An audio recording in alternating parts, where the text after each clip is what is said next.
ഖത്തറിൽ ഇതുപോലെ കല്ലുമക്കായൊക്കെ കഴിച്ച് ചായയൊക്കെ കുടിച്ചിരിക്കാൻ പറ്റുന്ന സ്പോട്ട് അറിയോ? വെൽക്കം ടു ബുർഫ്രൈസ്. ഇവിടെ പരിപ്പരി ഉണ്ട്, ഷവായി ഉണ്ട്, മന്തി ഉണ്ട്.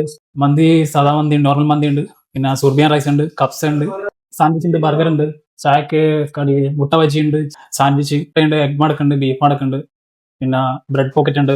പിന്നെ ഇത് അഫ്ഗാനി ഷവായി, ഇതിൽ അഫ്ഗാനി സോസാണ് വരുന്നത്. പിന്നെ ബുർഫ്രൈസ് സ്പെഷ്യൽ ഷവായി, ഇതിൽ മുട്ട വരുന്നുണ്ട്. പിന്നെ ഡൈനാമിറ്റ് സോസാണ്, സ്പെഷ്യൽ സോസാണ്. പിന്നെ ചിക്കൻ ബിരിയാണി. ഇത് Afghani chicken, tender juicy chicken pieces ഇവിടെ സ്പെഷ്യൽ അഫ്ഗാനി ഗ്രീൻ സോസിൽ ഇട്ടാണ് തരുന്നത്. ഫ്രൈസ്, ക്യാരറ്റ്, കുക്കുംബർ, ഒനിയൻ ഒക്കെ ആയിട്ടാണ് ഇത് സെർവ് ചെയ്യുന്നത്. ഇതിന്റെ കൂടെയുള്ള കുബൂസ് എടുത്ത് ഈ സോസി ചിക്കൻ വെച്ച് കഴിക്കാൻ നല്ല ടേസ്റ്റ് ആയിരുന്നു.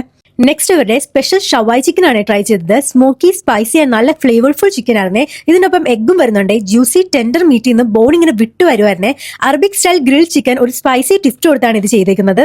അടുത്തായിട്ട് ഡൈനാമിക് ബാർബിക്യൂ ആണ് ട്രൈ ചെയ്തത്. ഗ്രിൽഡ് ബാർബിക്യൂ ചിക്കനിൽ നല്ല ക്രീമി ഡൈനാമിക് സോസ് ഒഴിച്ച് കൂടെ ഫ്രഞ്ച് ഫ്രൈസ് ഒക്കെ ആയിട്ട് ഒരു കിഡിലായിട്ടായിരുന്നു ഇത്. ഇതെനിക്ക് ഒരുപാട് ഇഷ്ടപ്പെട്ടു. ലാസ്റ്റ് ആയിട്ട് ഇവരുടെ ബെസ്റ്റ് സെല്ലർ ആയിട്ടുള്ള ബിരിയാണിയാണ് ട്രൈ ചെയ്തത്. നല്ല തലശ്ശേരി ചിക്കൻ ബിരിയാണി. അതിന് തനതായ ടേസ്റ്റ് നമുക്ക് കിട്ടുന്നുണ്ടായിരുന്നേ. ഇതൊരു തലശ്ശേരിക്കാരൻ തന്നെയാണ് പോലും വെക്കുന്നത്, അതുകൊണ്ടായിരിക്കാം ഇതിന് ഇത്ര രുചി. നല്ല വലിയ പീസ് ചിക്കനും ഗ്രേവിയും ഒക്കെ ആയിട്ട് നല്ലൊരു ബിരിയാണി ആയിരുന്നേ. ബിരിയാണി ഇഷ്ടപ്പെടാത്തവർ കുറവായിരിക്കുമല്ലോ. അങ്ങനെ തലശ്ശേരി രുചി നിങ്ങൾ മിസ് ചെയ്യുന്നുണ്ടെങ്കിൽ this one is A must try. നല്ല ക്വാണ്ടിറ്റിയിൽ ക്വാളിറ്റി ഫുഡ് ബഡ്ജറ്റ് ഫ്രണ്ട്ലി റേറ്റിലാണ് ഇവർ കൊടുക്കുന്നത്. ഇതിന്റെ ലൊക്കേഷൻ വരുന്നത് ബർഫ്രൈസ് മത്തർക്കതി.